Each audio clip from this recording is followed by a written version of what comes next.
Bonsoir à tous et à toutes. Waouh, waouh, waouh, quel match de Ligue 1 qui au final finit sur une note un peu salée. Paris qui s'impose à l'extérieur 5 buts à 2 face au Stade Brestois. Mais c'était du top qualité. Franchement, c'était un match très plaisant. Franchement, une petite note de 9 sur 10. Je lui donnerai, n'hésitez pas à me donner la vôtre. Franchement, deuxième hat-trick de Ousmane Dembélé en une semaine après son triplé en Ligue des Champions. Il remet un triplé face à Brest. Un triplé qui vraiment est fait à l'aide de sa complicité avec Bradley Barcola. C'est deux fusées qui perturbent la défense adverse. Mais Brest ne démérite pas et on en parle juste après.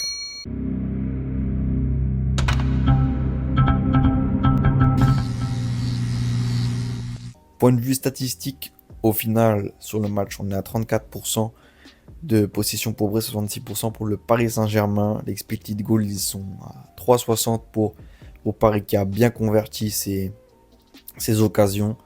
10 grandes chances pour Paris. Au final, 5 ils sont rentrés sur un total de 14 buts. De 14 tirs, pardon.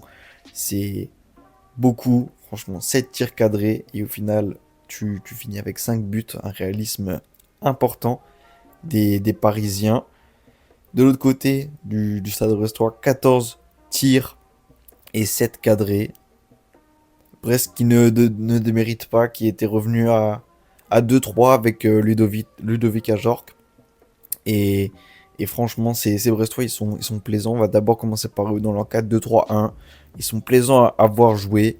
Ils ont des joueurs qui sont bien à leur poste, qui sont performants, que ce soit Zogbe à gauche, Lala à droite, franchement ça s'intègre très bien. Brendan Charbonnet, il arrive à bien coordonner cette défense avec Ndiaye, Marc Bizot, et peut-être des fois un peu pas fautif, mais pas décisif en tout cas dans l'arrêt de certains tirs et certains buts. Mais en tout cas, cette équipe elle fait plaisir à avoir joué. Pareil, Madi Camara, Pierre Lesmelou qui revenait de blessure.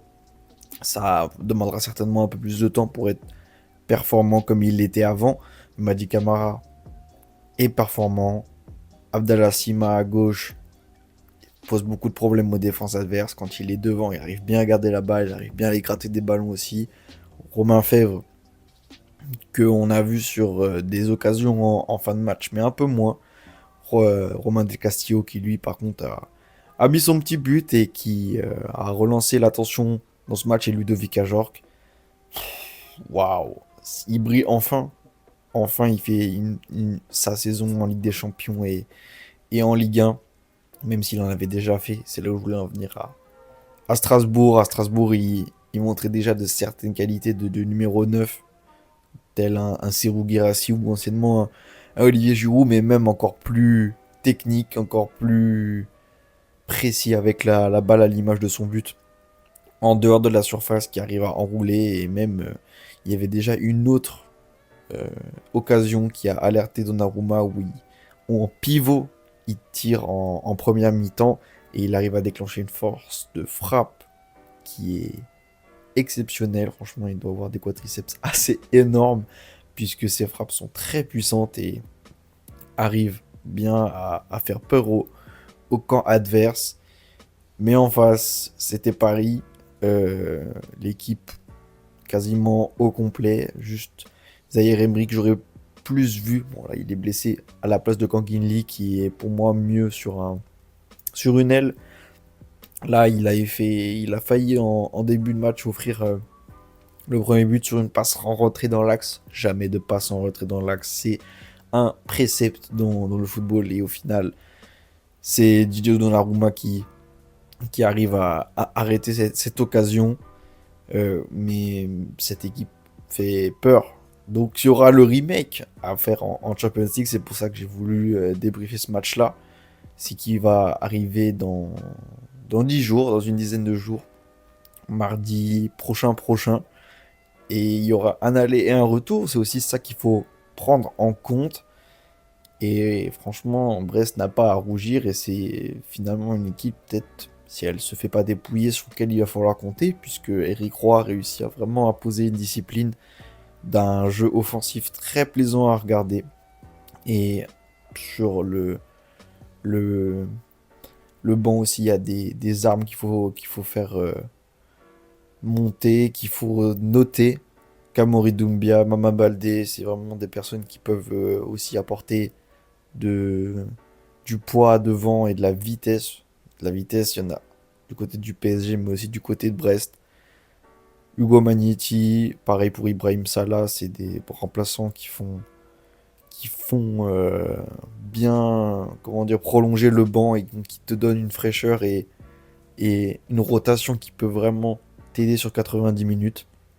Mais en face, t'as Kvaratskhelia qui a eu encore un peu de mal. Il a loupé une grosse occasion à 0-0 où le travail est fait. Au final, c'est une passe en retrait de Bradley Barcola, je crois, qui n'est pas converti par Kvaratskhelia qui se jette, mais il initie la passe vers Bradley Barcola qui amène le premier but pour Ousmane Dembélé.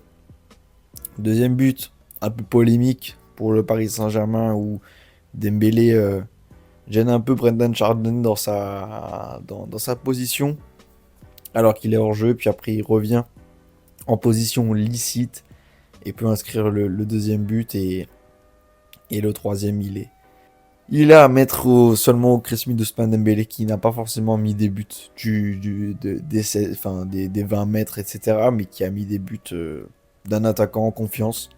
Apparemment, il se sent bien numéro 9. Et bah, franchement, ça se voit. 6 buts en une semaine. Il a le record de buts marqués par un joueur du Paris Saint-Germain sur une année civile. Il fait mieux que Neymar, du coup.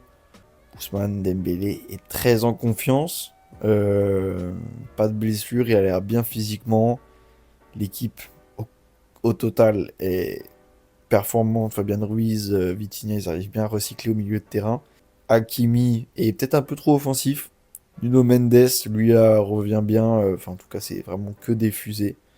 Ça va très très vite, le Paris Saint-Germain. Et Gio Donnarumma, bon et pas bon, il en sort quand même au final, mais il y a quand même ces buts du côté du stade brestois qui font que on peut se demander de son réel impact. Au final, voilà, il s'en sort parce que il y a 5-2, on retiendra avant tout la performance offensive, ce qu'il faut souligner, avec notamment les rentrées de Désiré Doué, Gonzalo Ramos qui met un doublé.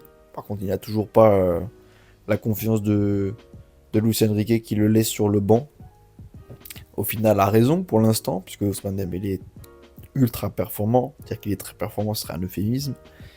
Et au final, Gonzalo Ramos qui rentre bien servi par Désiré Doué sur le premier but et qui a un peu de réussite sur le dernier but. Cependant, attention à ne pas tomber dans l'excès d'orgueil et l'excès de confiance pour le match qui aura lieu en Ligue des Champions. Je pense que les deux équipes vont faire valoir un beau football. En tout cas, le match était très plaisant. Un 9 sur 10. Et une belle victoire du Paris Saint-Germain néanmoins.